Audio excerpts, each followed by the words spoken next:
you. Good evening. You're watching live with Faye on YouTube. Thank you for joining us. It's a pleasure to be here every evening and to have a conversation with you about what we think is the most important thing going on in the country that day. I know that there is a lot of conversation about, again, the Rhea Chakrabarti arrest. And we understand that a bail hearing is perhaps on right now.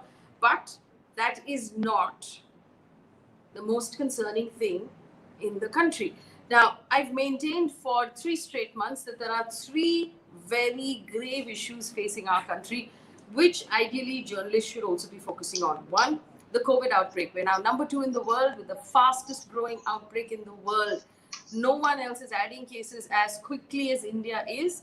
And even though we argue that the recovery rate is very high and the mortality rate is very low, even at a 1% or 1.3% mortality rate of 4 million cases, that's still someone's father, someone's mother, someone's brother, someone's sister. So we should be focusing on controlling this outbreak. 2, the economic sort of devastation that we have undergone in this country, the joblessness, the mental health stress that comes with it, the farmer crisis that comes with it, and all of the other things that are going to follow is the second most important story to focus on. And third, what's happening with China at the LAC. Because it's a sensitive situation, because it is a situation of national security, and because it's something we should all deeply care about. Today, we're focusing on story number 3. As you might have read, hopefully, if you're not only watching television news, then you will actually find out what's actually going on in the country. So this happened over the last 24 hours. Very late last night, there was a tweet that was put out by the Chinese army, the PLA, that basically said that India had fired shots, warning shots in the air, but fired shots nevertheless at the LAC. Now, this is important because for over 45 years, not a single shot has been fired technically at that LAC. After which, there was a lull for a bit. Everyone was waiting for the Indian Army response. The Indian Army put out a statement saying that the Indian troops had in fact thwarted an attempt by Chinese troops to move closer to one of our points of advantage, and it was the Chinese troops that in fact fired the shots. That's where it is right now. Now we know that things are getting heated. It's eyeball to eyeball. It's a sensitive thing, that's a sensitive situation that's building at that LAC, and everyone's watching everyone else. Our job here is to simply understand what these statements mean. Now, there's one school of thought that says that this is a good thing. It means that Indian intelligence and Indian warning systems actually worked on time, and we managed to thwart that in time, and we pushed back the Chinese from taking any more advantage than they have already taken. There is another school of thought that says this sort of building tension is not good for anyone, and we should be very careful. Well, what we're going to try and do today is understand what is going on so that as citizens, we can make up our minds whether it's a good thing or a bad thing. And to help us understand, I have 2 gentlemen, more than qualified. They're actually the best voices in the country to tell us about these things right now. And I'm so glad they made time for us this evening.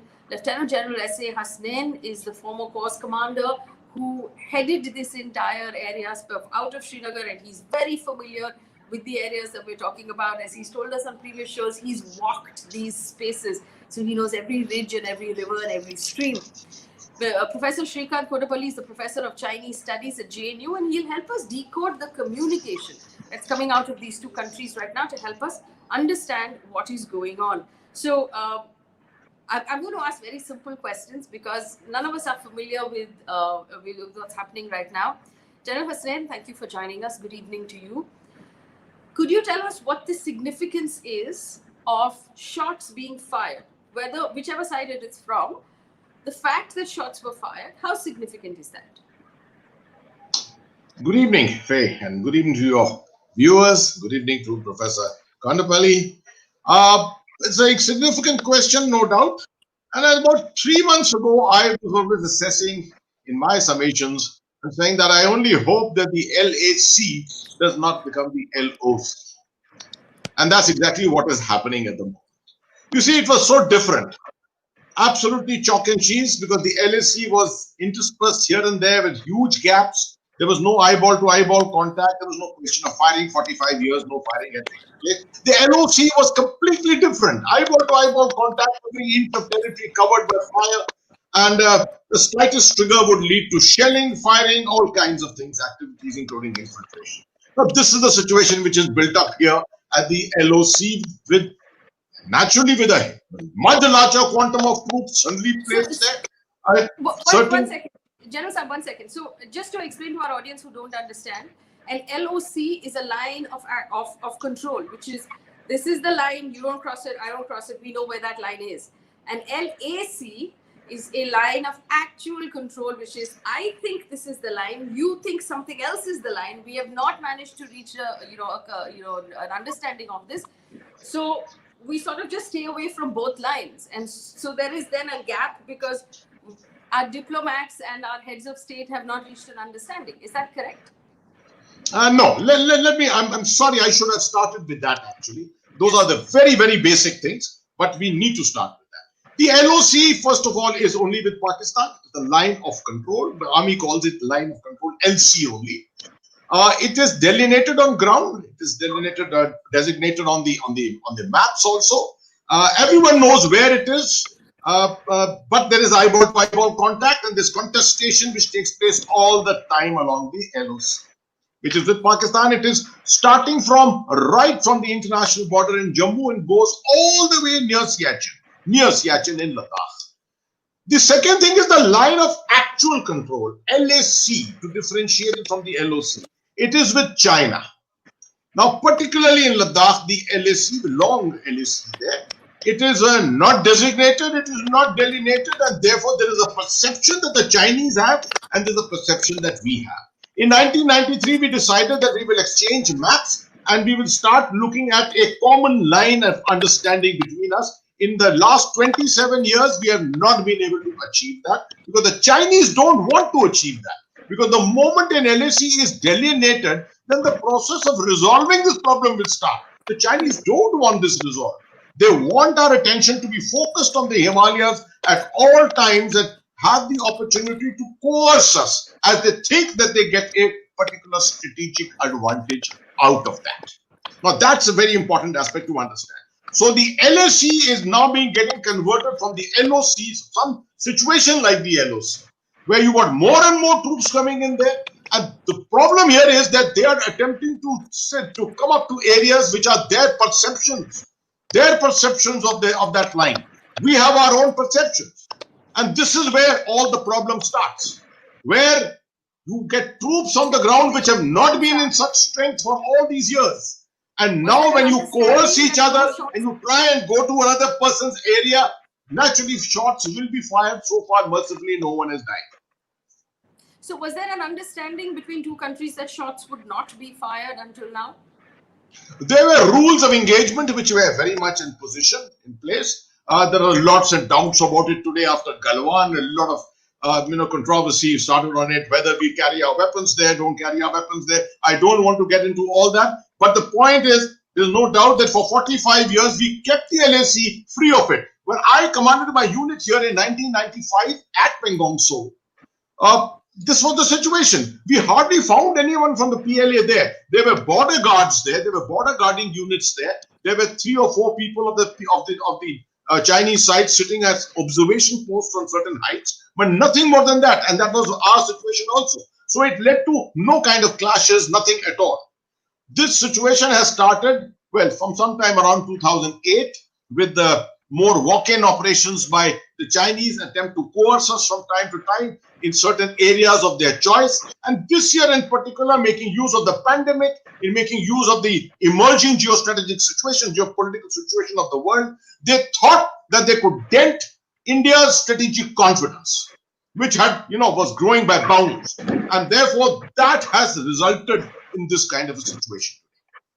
Well, Professor Kondapalli joins us right now, and from what the general was explaining to us, Professor, this seems like a really sensitive situation. Now, the ante has been upped on the communication as well. The communication has become a lot more toughly worded from both countries. India, for example, putting out a statement this morning that said China was violating agreements, that China was, firing shots, accusing Chinese media of misquoting the NSA, accusing Chinese media of misrepresenting the situation. Could you explain to us what is going on? How do we make sense of all of this? Well, actually, the situation is relatively tense with mobilization of nearly 4 divisions, which suggests that there is a lot of tension on the ground. Previously, we had the jostling in Pankungso Lake and other places. A situation like that may turn out to be as well in the southern bank of the Pankungso. That is quite possible with the latest round yesterday, day before, and on the 29th night, August 29th night, when the hilltop, blacktop, and other 3 mountain tops have been reclaimed in terms of the possessions. It is a tense situation. I did read a few reports in the afternoon that China had increased the level of combat alertness to the second level of the Air Force. Secondly, the surface to air missile batteries have also been positioned so that the adversary's air assets can be neutralized in terms of an air warfare. There is also the ground level preparation that is happening with logistics as well as other things. So the situation actually is tense. If we go by these reports, some satellite pictures have also shown some movement in the southern bank of the Pankungso, in the Spangur Gap and other places. This suggests we are in a very active conflict situation. To go back to the firing incident, both sides have mentioned this in their statement. The Chinese statement became much more hoarse. They have used the word, it is a very bad one. The Western Theatre Command has gone up to that language. The Indian side, the stark difference in the Indian side statement is that um, India will maintain the sovereignty and territorial integrity, quote unquote, at all costs. That was a new word that has been put up in the statement. Previous statement was simply blandly, we will protect our territorial integrity and sovereignty. And so this is a new change. A second change in the Indian statement is that the the Chinese government is misleading the domestic and international audience. This is a new insertion that we have not seen before. So it means that India is also trying to pitch its soft power target on the Chinese domestic audience to suggest that there is a certain problem on the border. Of course, this may not be very successful, but it has also highlighted the difference in perceptions, even on what has happened yesterday and day before, and on the 29th night. The Chinese statement has asked for investigations, as the Chinese ambassador's statement before also had similar one. So this is a second thing. But on the firing, one of the things is since 1962 till roughly recently, maybe about 5 or 6 years ago, our threat level perception on China was low, low level threat, which means that you don't carry any weapons, you don't carry any armaments, etc. For vast swaths of land, these are not generally even patrol. They look at from a binoculars or other surveillance equipment, and they are satisfied that there is no major movement. Uh, so low-level threat has been changed to a medium-level threat in the last, say, 5 or 6 years. But I would say somewhere around 2009, when the Chinese were giving the Kashmir staple visas and denying the visas to the Arunachalis. Uh, so, so this is a change that happened, say, roughly a decade, but more intensely. It appears that with the Chinese Air Force now on preparation stage today afternoon, we may be reaching between medium to high level threat in the India-China border areas, especially in the eastern sector. But we also see reports of mobilization from the Chinese side in Arunachal, Sikkim sectors as well. So it appears to be the entire 3,488 kilometer long border is relatively tense. So that's one in terms of that firing. But we did had firing incidents in 1967, in 1975, when 4 Indian soldiers were killed in Tulungla in Arunachal Pradesh. Uh, we also had a similar incident in Daulat Beg Oldi in December 2000 on the Christmas Day, where they almost had an eyeball to eyeball confrontation and about to open fire. And of course, both sides then pulled off. This is what, of course, I heard. So we had a situation in 2000, so some 10 years ago, then 20 years ago. So there is a certain precedent in this. Of course, as you mentioned, there is no firing, but even in this, there is only firing in the air rather than on the person of the other side. So, which also means, as General Hasnain mentioned, this has become very active. Uh, the situation on the LAC has become very active. We could possibly see, and some of the latest pictures also indicated that the Chinese soldiers were carrying, sticks laden with, uh, you know, um, sickle kind of armaments. So the Galwan-like incident is also possible when we have had the barbed wire fencing bats have been used extensively. So this is quite possible in terms of the casualties on the either side.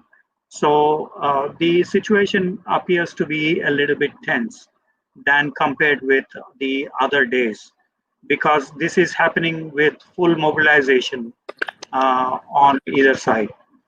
I want to ask you about two pieces of communication and help us understand what the significance is of both of these pieces of communication. First, I'll share a tweet on the screen. This is from Global Times. Now, it's a China state-affiliated media. It's effectively the mouthpiece of the Chinese government. And it was put out on the 7th of September from the Chinese Foreign Ministry spokesperson. They've said, and I quote, China has never recognized the so-called Arunachal Pradesh, which is the Chinese South Tibetan region.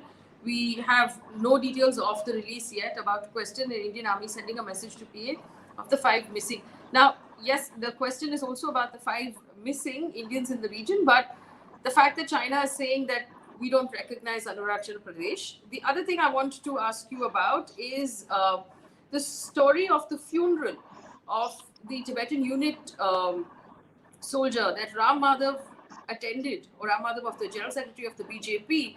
And there was a funeral that had both the Indian and the Tibetan flags at that funeral, and the media picked that up. What is the significance of these two pieces of communication, Professor? The first one, that the Chinese position on Arunachal Pradesh has not been acknowledged. I think that is true to a large extent.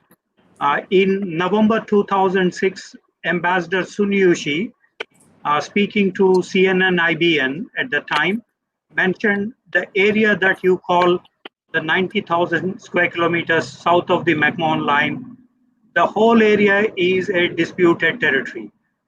In 2006, he mentioned, thereby, since that time, China has been ratcheting up on Arunachal Pradesh and has been terming Arunachal Pradesh as southern Tibet.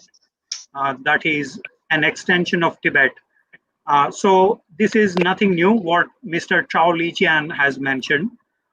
Although he forgot that Chou Enlai in 1960, the Prime Minister of China at the time, he conveyed a message to the Indian side during his visit to New Delhi in 1960 that China is willing to recognize south of McMahon Line, that is the NIFA areas, Northeast Frontier Agency areas, as part of India, provided India recognizes Aksai Chin as part of China. Now, that deal did not take place, the swap did not take place, but there was an offer, and Chou Enlai was suggesting, in the background of the territorial dispute resolution with Burma, that because Burma had a McMahon line, because it was also a British colony before, and they had a McMahon line, and the Chinese almost recognized the McMahon line as part of the boundary between China and Burma. And Chou Enlai took pains to organize a special session of their parliament, National People's Congress, in order to defend the deal with Burma. So in the background of that, Chou Enlai was suggesting, we have no major problem with the McMahon line. The only problem is, since it has a British inheritance, let us call this as a people's line instead of the McMahon line. We were unwilling to make some concessions at that point of time. So possibly this is the context for Mr. Chao Lijian's forgetting that there was an offer, formal offer from Chou Enlai, that south of McMahon line will be part of India.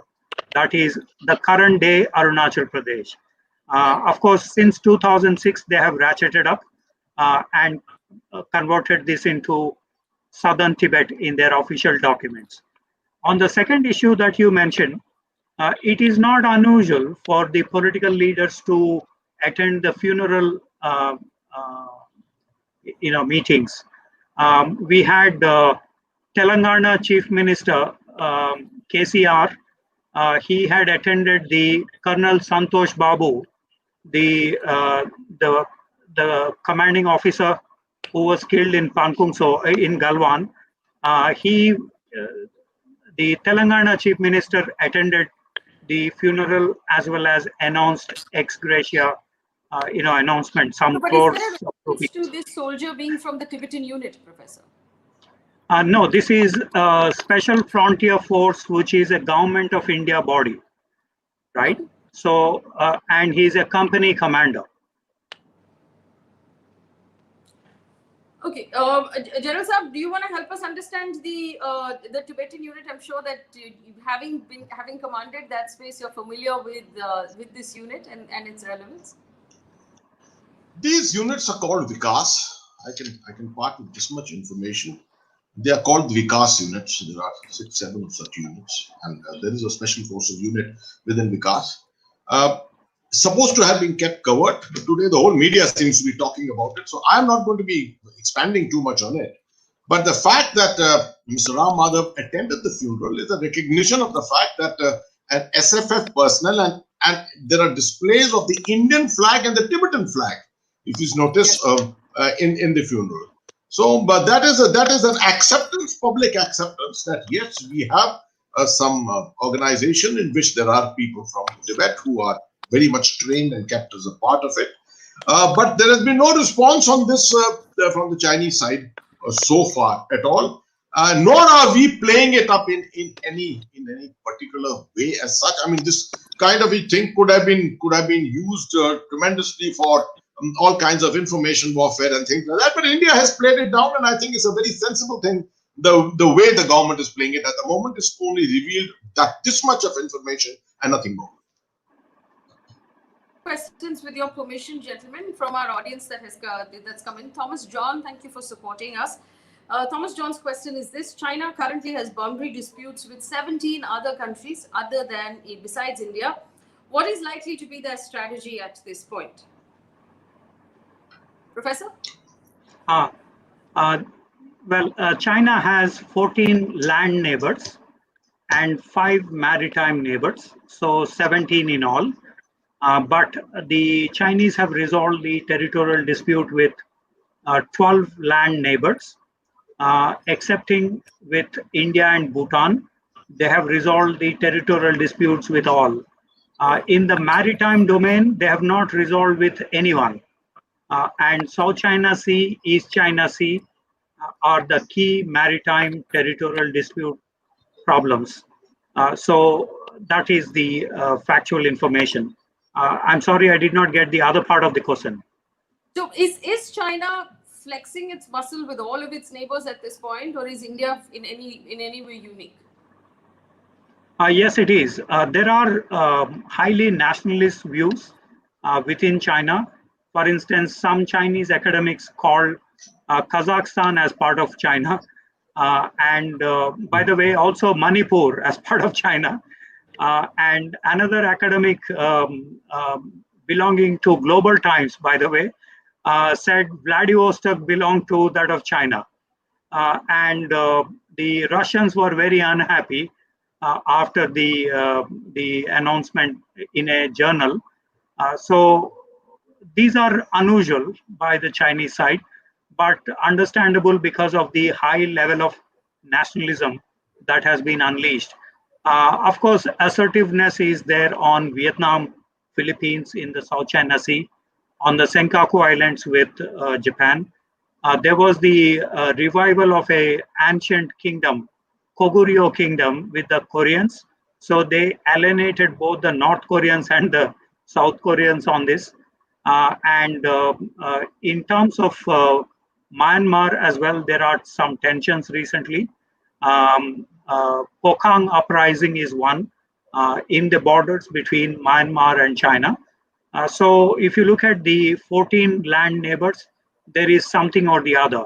With Mongolia, they have blockaded Mongolian borders after the Dalai Lama's visit to Mongolia. And a few years ago, they have increased the tariffs. And Mongolia is a completely landlocked country. And so they suffered extensively in terms of the economic aspects. So Mongolia had much trouble facing China. Then you also the Central Asian republics. China has bound them under the Shanghai Cooperation Organization 3 evils construct, so that the Uyghurs cannot have any sustenance in Central Asia. So through this, they generally legally bind them in some patterns on the Xinjiang Uyghur related aspects.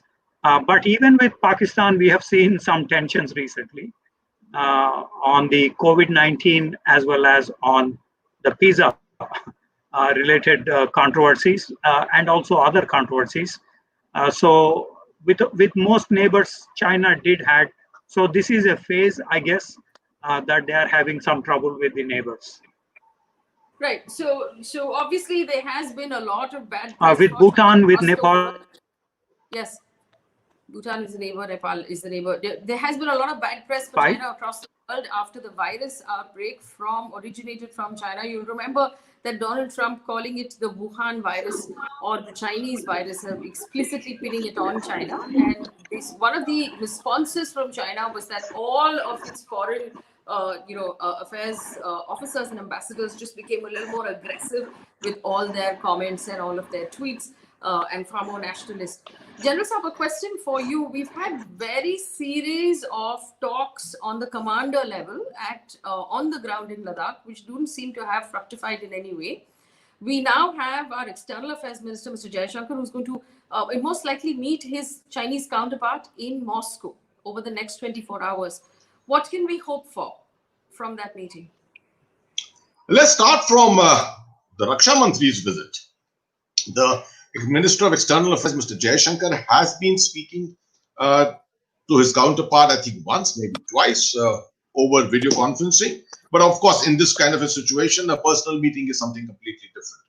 Mr. Rajnath Singh has gone to Moscow and had a meeting with his counterpart there, and on his way, of course, he's come via Iran, come back to India. What has really happened in that meeting was more a formality of projection and conveyance of the standpoints of both the countries. We were very clear that we stated very clearly that the whole intent of speaking is to restore status quo ante. That is the most important thing. That is the bottom line for us, status quo ante. We are not looking at resolution of the LAC for the moment. We're not looking at big resolution of big issues with the China. We are essentially looking at status quo ante.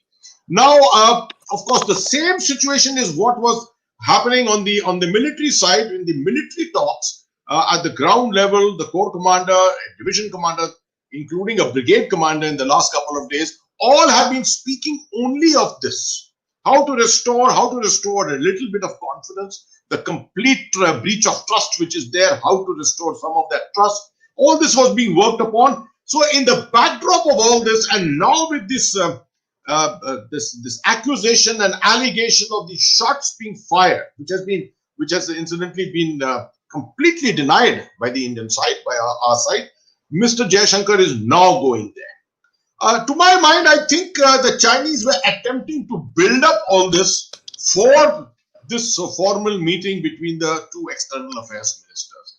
This is the Chinese way of dealing. That's the way I've always seen that this is the way of dealing, trying to put you on the back foot. Right, a number of allegations to you so that the main issues start getting diverted and you come back to the issues such as why did you fire a shot and why did you do this, why did you compromise here, why did you come on our side of the line. Now, these are the kind of issues they like to highlight in these meetings. Mr. Jaishankar is a past master. He knows the Chinese very well. He's been in China as the ambassador there, and I think, and since he's a Mandarin speaker himself, you should have no problem in communicating the right message. And that is, the message is very clear that this is not the old time India, this is the new India. And that we have done our bit of homework as far as the international community is concerned. The Chinese should not expect that they've got any kind of international support on what they are exactly doing. And therefore, this is not the time that the two countries should be fighting each other. They should be looking at stabilization to allow the rest of the world to move forward on this whole issue of COVID-19, the pandemic, etc., and the manner in which the international economy, which needs to be managed.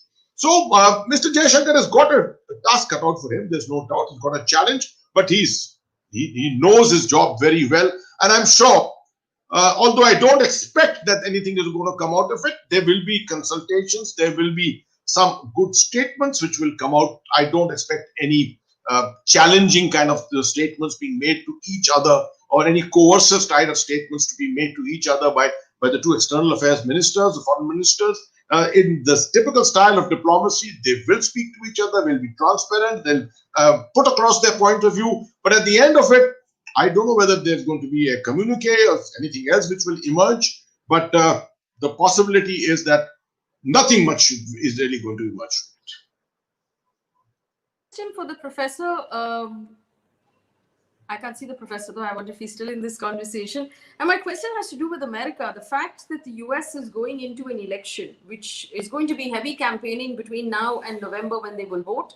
And the new president, whoever that is, will only actually take office in January. So there will be a lull of decision making in the US until then, because they will be more focused on their elections. Does that have any implication on China's decisions right now? Cherosa? Oh, okay. Right.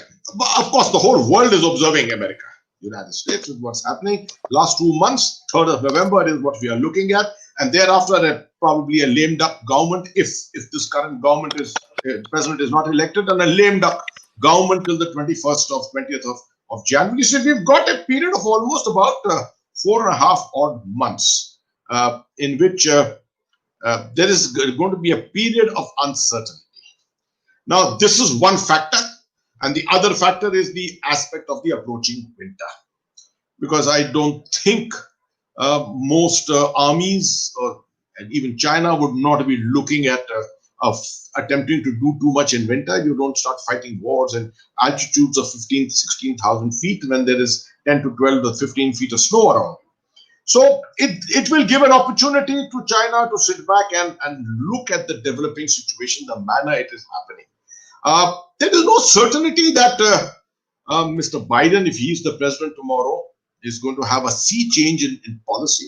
I think the United States has gone far beyond, and it is going to confront China to a great extent. Its relationship with India, its strategic relationship with India has developed to a very great extent, and in this period it will develop even more.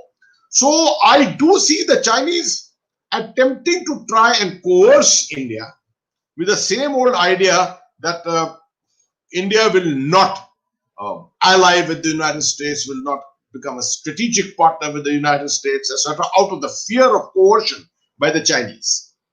I don't think this kind of a strategy can work in today's world. It can't work on today's India.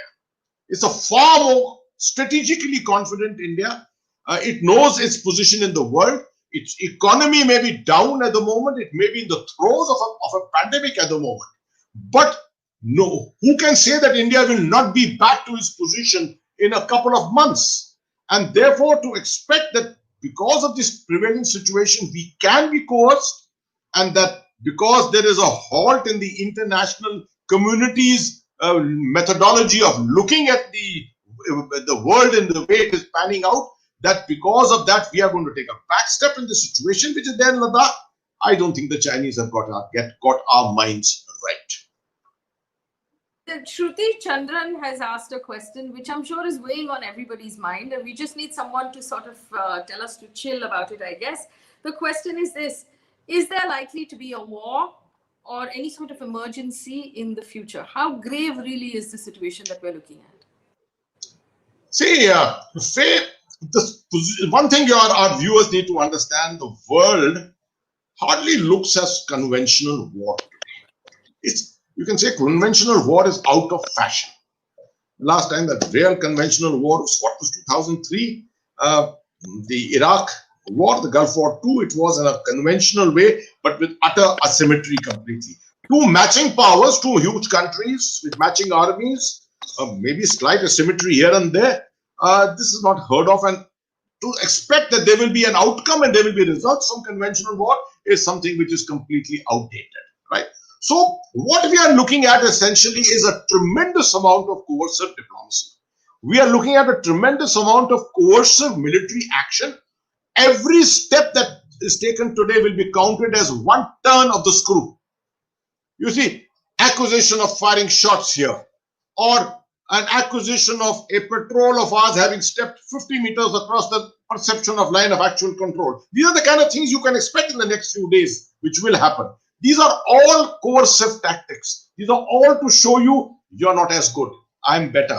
This is the whole aspect of moral ascendancy. I always speak that on the LOC, moral ascendancy is such an important thing between the two armies. Now that whole aspect is emerging on the LAC, moral ascendancy, right? So I don't expect a war, frankly saying. I don't expect a war. The Chinese would be quite, I think they would be out of date if they and completely out of reckoning of the understanding of the environment of the world today.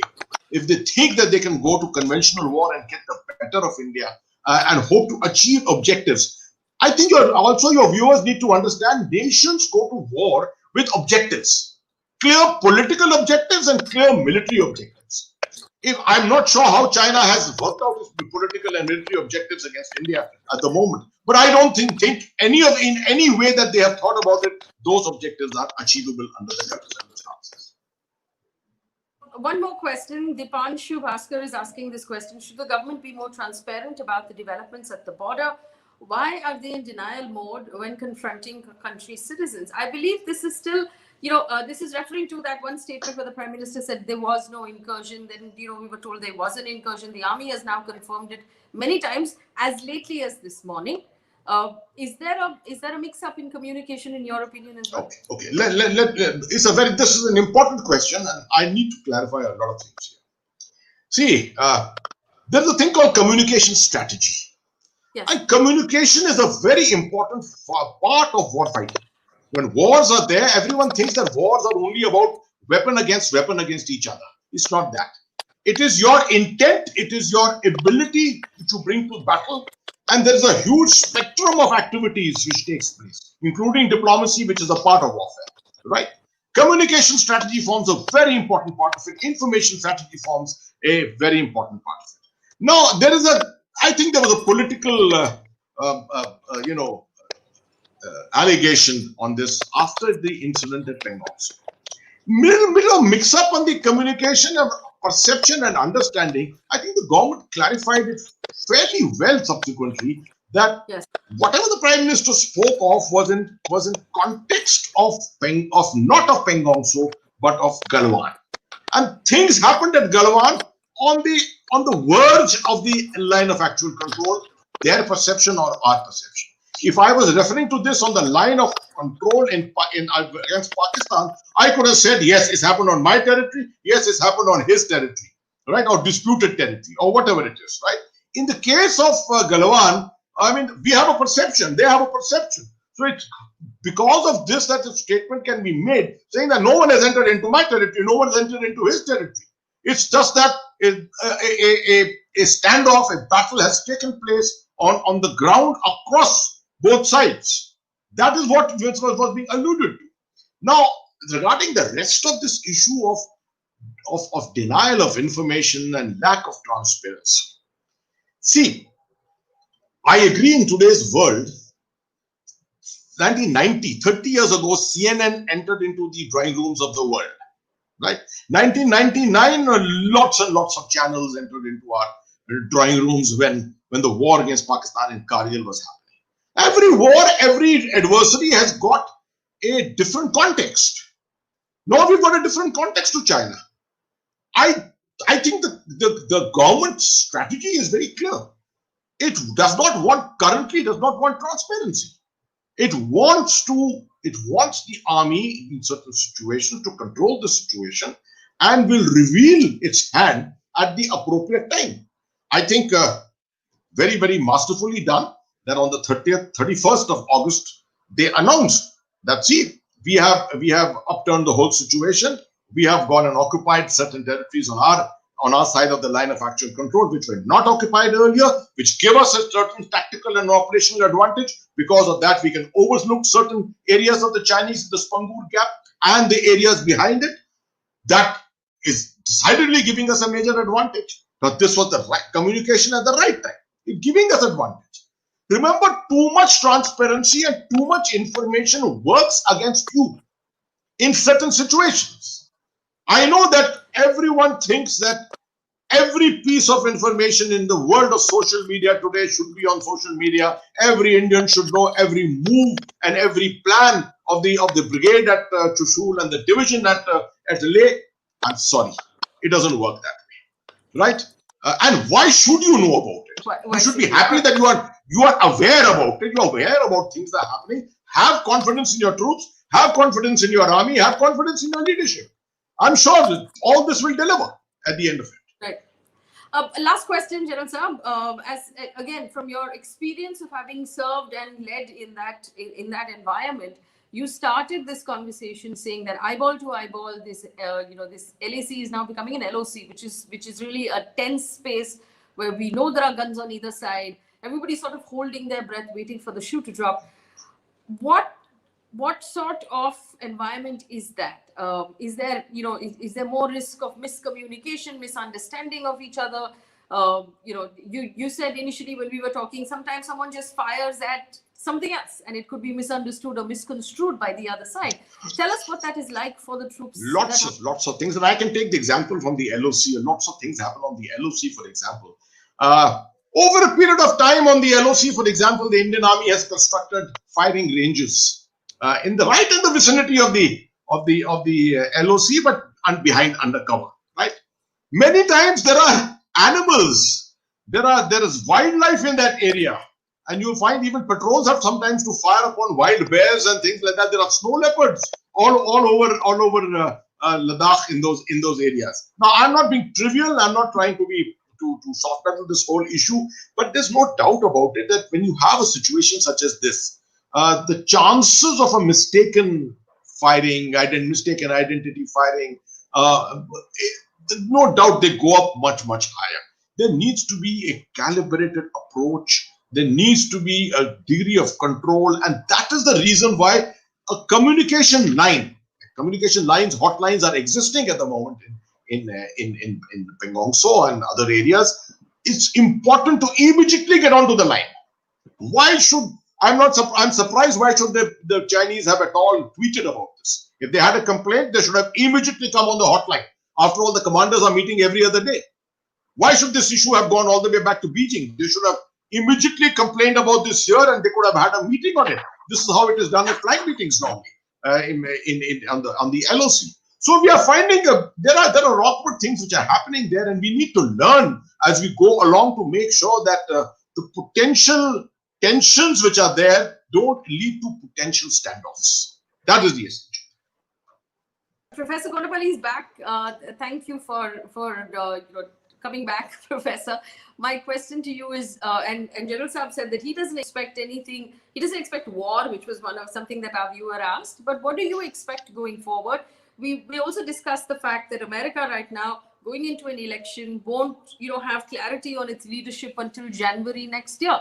What implication does that have? And what are you expecting all of this to play out into? How, do we expect things to get worse before they get better?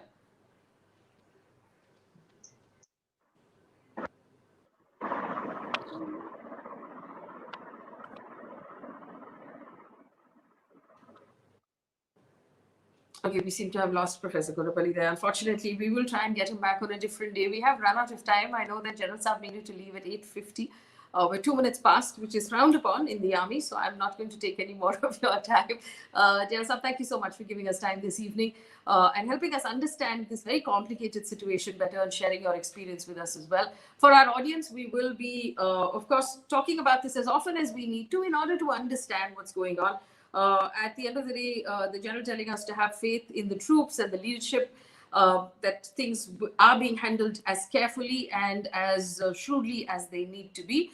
We're keeping an eye, of course, on the meeting of the External Affairs Minister, Mr. Jaishankar, with his Chinese counterpart, likely to happen in Moscow over the next 24 hours. We will bring you an understanding of what took place there as well as soon as we have some updates. For now, good night and thanks for watching. Thank you.